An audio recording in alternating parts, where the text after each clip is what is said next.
Usualmente, en el ámbito de la salud, es común escuchar hablar de consentimiento informado. Pero, ¿qué es consentimiento informado? ¿Cuáles son sus características? ¿Cómo se clasifica? ¿Qué debe contener un consentimiento informado? Estos y otros asuntos te los explicaré en este video.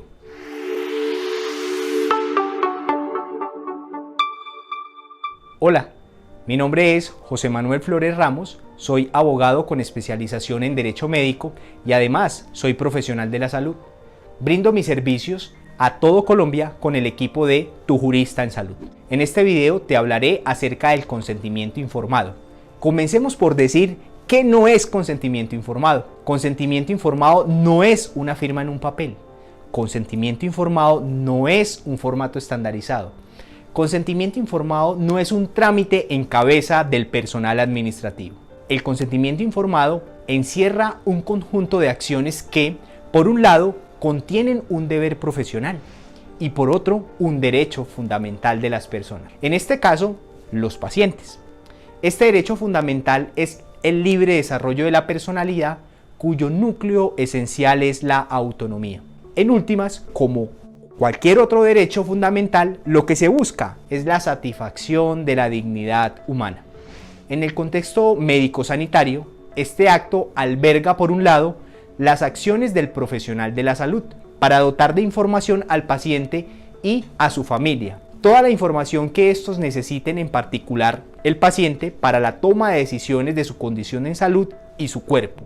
A la vez, este acto contiene las respuestas y decisiones sobre las intervenciones que, con base a la información recibida, el paciente adopte.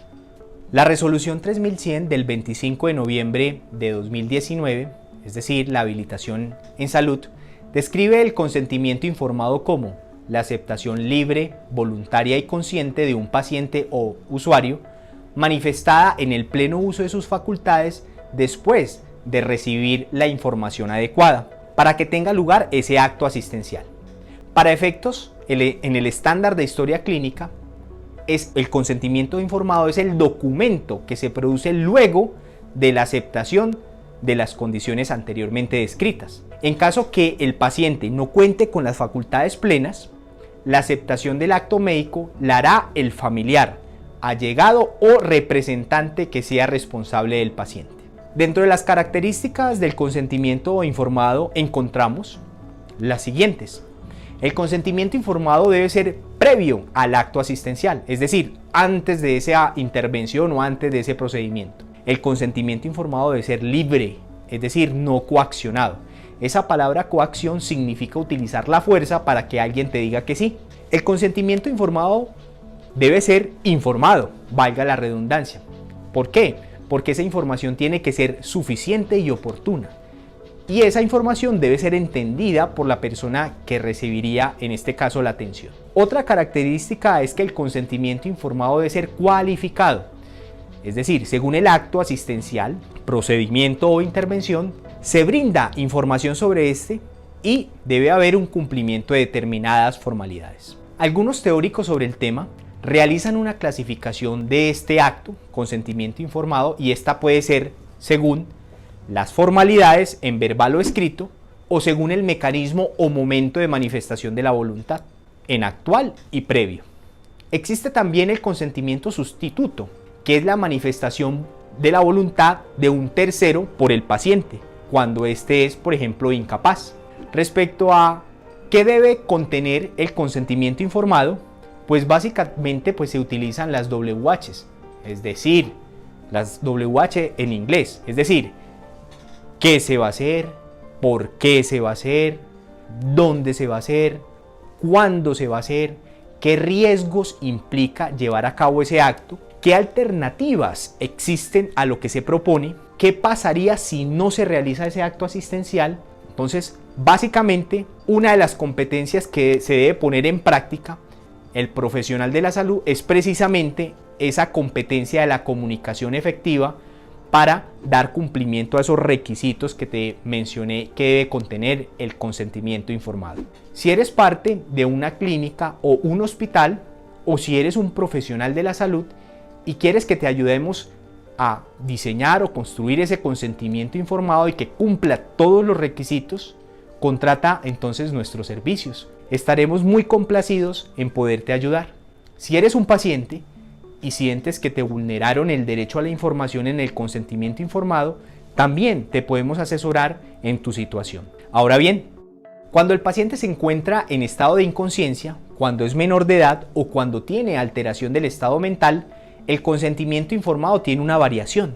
En un próximo video haremos hincapié o haremos referencia a esas situaciones excepcionales, puesto que esto es un tema que también tiene que ver con el concepto que se maneja en la ciencia jurídica o en el derecho, que conocemos como la capacidad. Existe mucha jurisprudencia referente a este tema, al consentimiento informado. Esa palabra jurisprudencia pues hace referencia a las decisiones o sentencias que emiten los tribunales, como la Corte Suprema de Justicia, el Consejo de Estado o la Corte Constitucional. En materia del consentimiento informado te comparto la siguiente jurisprudencia. La sentencia C-182 del 2016, proferida por la Corte Constitucional, donde se declara exequible, es decir, se declara constitucional el artículo 6 de la ley 1412 o 1412 de 2010. Y esta ley es por medio de la cual se autoriza la realización de forma gratuita y se promueve la ligadura de conductos deferentes o vasectomía y la ligadura de trompas de falopio como formas para fomentar la paternidad y maternidad responsable. En esta sentencia se describe, por ejemplo, el grado de cualificación del consentimiento informado, el nivel de adecuación y entre otros asuntos se tocan en esa sentencia. Para concluir, pues en este video de Tu Jurista en Salud, te compartimos las definiciones de consentimiento informado, cuáles eran sus características, cómo se clasifica el consentimiento informado, qué requisitos mínimos debe contener el consentimiento informado y además te compartimos una sentencia de la Corte Constitucional.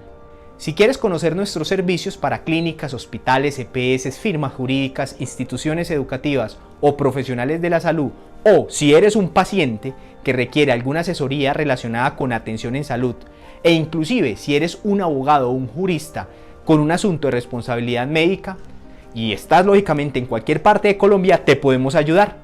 Si te gustó este contenido, pues dale me gusta y te invitamos a suscribirte a nuestro canal y visitar nuestra página web, que está en la descripción de este video. No olvides que nuestro eslogan es para la eficiencia en el servicio y la garantía del derecho a la salud.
Oye, y ahora que tocas este tema, esto es algo central que ha ocupado a muchos tribunales alrededor del mundo, también a nuestra Suprema Corte, y que está regulado en la Ley General de Salud, en normas oficiales mexicanas, el consentimiento informado.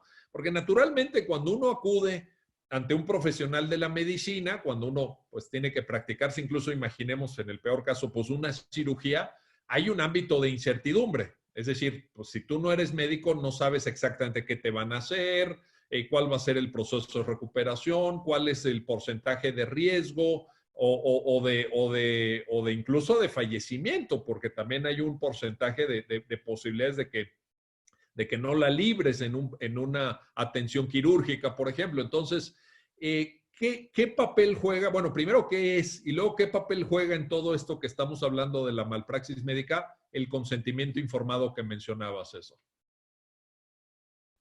Bueno, mira, en términos muy generales, sin el propósito de abundar tanto, pues el consentimiento informado consiste en la obligación que tiene el médico de hacerle saber al paciente los procedimientos, bueno, primero el padecimiento, los procedimientos y la posibilidad de resultados respecto de la enfermedad o la iatrogenia que está presentando. Esto significa que, bueno, pues tendrá la obligación el médico de explicarle, dice la Ley General de Salud, detalladamente cuál es el padecimiento que tiene, pero además también la Ley General de Salud establece que con un lenguaje apropiado.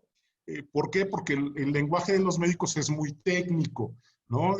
Entonces, pues no todos entendemos lo que dice. Entonces, explicarle lo más detalladamente posible con un lenguaje que resulte de fácil comprensión, de qué se trata el padecimiento, cuál es el procedimiento que le van a llevar a cabo, y cuál es la posibilidad de obtener un resultado exitoso o no. Ojo, porque no en todos los casos se puede dar un consentimiento informado porque simplemente es imposible realizarlo y es cuando entra el médico con toda su responsabilidad a poner todo su conocimiento. Me refiero, por ejemplo, a que el consentimiento informado está pensado en una cirugía programada, donde el paciente pues sabe que tiene y hay posibilidades de que mañana pasado, dentro de un mes, etcétera, se pueda dar la intervención, la invasión, como dicen los médicos, al cuerpo. Y bueno, pues el médico le informa y le dice. Pero también hay otros casos en donde son de extrema urgencia. El paciente llegó accidentado, traumatizado, etcétera, y el médico pues tiene que actuar inmediatamente y en lo último que piensa pues es en el consentimiento informado. Entonces, en esos aspectos entra ese bagaje de conocimientos y de normatividad que el médico debe de conocer como profesional que es para poder combinar tanto su conocimiento profesional y científico como el cumplimiento de las normas para que no se salga de ellas. Oye, cuando señalabas que este consentimiento informado se debe dar en términos de lo que la propia Ley General de Salud establece, evidentemente, se debe dar de manera detallada. Me acordé de una sentencia de nuestra Suprema Corte en la cual le reprochan en un juicio de responsabilidad, yo creo que responsabilidad patrimonial o administrativa, porque era contra el ISSSTE, le reprochan que en un hospital del ISSSTE se recabó el consentimiento juntando a varios pacientes, eran 30 pacientes que tenían una dolencia muy, muy parecida y se les dio una plática, una especie de conferencia. Entonces, imagínate que se juntan en una sala del ISSSTE. A ver, vénganse todos los que tienen aquí, creo que era un tema de incluso de nervio ciático o una operación de cadera, etcétera. Entonces, vénganse aquí todos los que anden mal de la cadera, que están en este hospital, les vamos a dar una plática y con eso vamos a recabar el consentimiento informado. La Corte en la sentencia dice, eso no es. O sea, ahí no se está cumpliendo porque, como tú muy bien lo dijiste, entonces, Eso no es detallado. Detallado tiene que ser apropiado para cada caso, ¿no? Para cada persona, porque cada dolencia es diferente. Cada paciente tiene una situación distinta, ¿no? Claro, pero además fíjate que pues es muy arriesgado, a veces es comprensible por la circunstancia que viven los centros de salud que prestan servicios de salud en nuestro país, dadas todas las carencias que ya sabemos que tienen, pero pues el cumplimiento de la norma no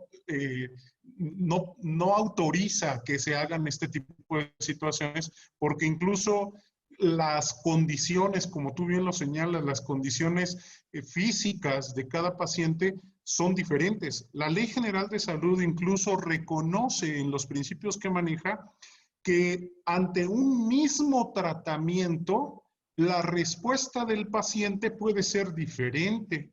Entonces, cuando se da el consentimiento informado, cuando se obtiene del paciente, es porque el médico ya ha valorado todas las circunstancias especiales, específicas de ese paciente en particular, que es que cuánto pesa, que si es diabético, que si tiene padecimientos, y eso pues no lo puedes generalizar, tienes que hacerlo de manera específica para cada uno. Pero fíjate, sucede que luego se dan este tipo de actos y hay alguno u otro paciente que sí se atreve a reclamar, pero no al médico, sino al ISSSTE o al Estado. ¿Por qué? Pues porque al Estado no le dio la atención que la propia ley señala y muchas veces el Estado se ve obligado a indemnizar a estos pacientes con cantidades millonarias y creo yo que al Estado le saldría más barato cumplir con la ley que no cumplirla por todas estas circunstancias que se dan. Pero bueno.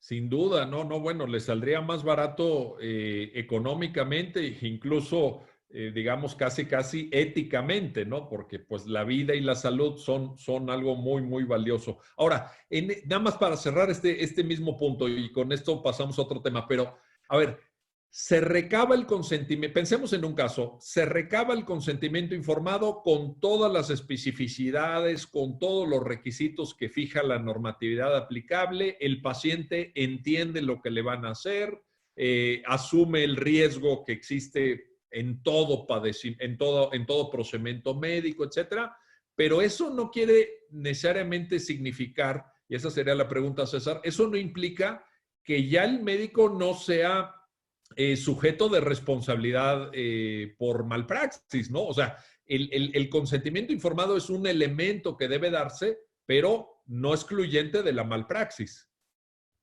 Sí, claro, es la información del paciente sobre el padecimiento y el tratamiento que que van a llevar a cabo los médicos. Pero cuando ese procedimiento se desarrolla, cuando ese tratamiento se desarrolla, ahí puede venir el error, ahí puede venir la malpraxis, la negligencia, incluso, fíjate Miguel, lo que hemos visto en algunos casos, en donde ha habido error de diagnóstico, que ya la Corte nos ha dicho en una jurisprudencia cómo se especifica el error de diagnóstico, y hay consentimiento informado. Entonces, este ejemplo nos permite saber que el hecho de que haya un consentimiento informado no quiere decir que se excluya del error de diagnóstico. Es decir, con un diagnóstico erróneo le están informando, les están obteniendo un consentimiento informado del paciente. Son cuestiones que sí pueden permitir tener la responsabilidad del médico aun cuando exista consentimiento informado. Oye,